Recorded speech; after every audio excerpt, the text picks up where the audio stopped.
Now the first thing you're going to see when you open up your guide is something about the sax hornbostel system. Now this may seem intimidating, but it's actually really easy once you get into it. The first part of the sax hornbostel system is something called a cordophone. And that's actually really simple to remember because cordophones are anything that have strings, like violins, violas, or even guitars. The second part of the sax hornbostel system is something called an aerophone. And the way that you remember aerophones is that they always have a vibrating column of air. So this includes woodwinds and brass instruments.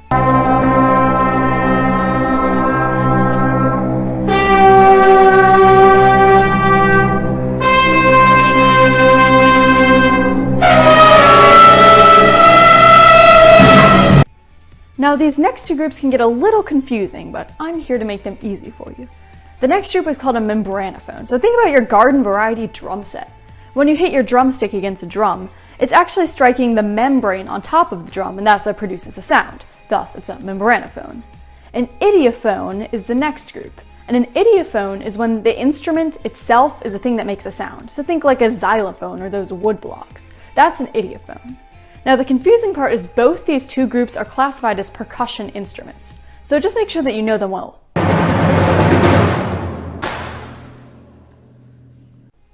So now that you know what makes the music, how do we determine the distance between two notes? That is actually pretty easy as well, using a method of whole and half steps. We'll take things to the piano for further discussion.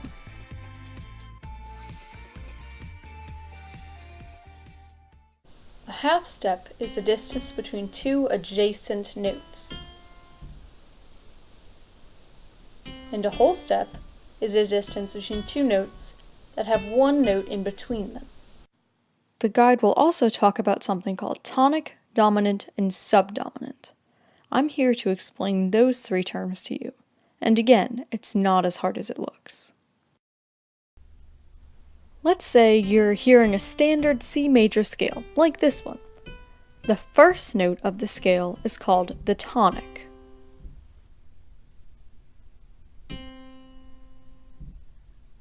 The fifth note of the scale is the dominant note.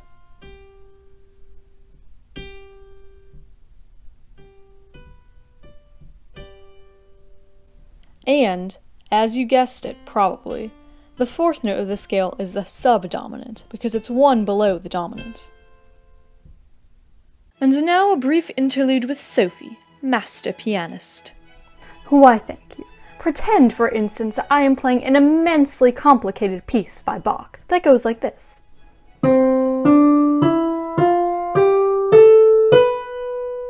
And if I were to just leave it there, it would sound awful. I would get lots of boos. And why is that? That's because the seventh note of the scale is called the leading tone, because you want to lead on to the final note to achieve completion or consonance. So if it sounds like this instead, it sounds complete and nice. Speaking of complete and nice, that's all for this video. I sure hope you like it because it took me 5 hours to make. Sayonara.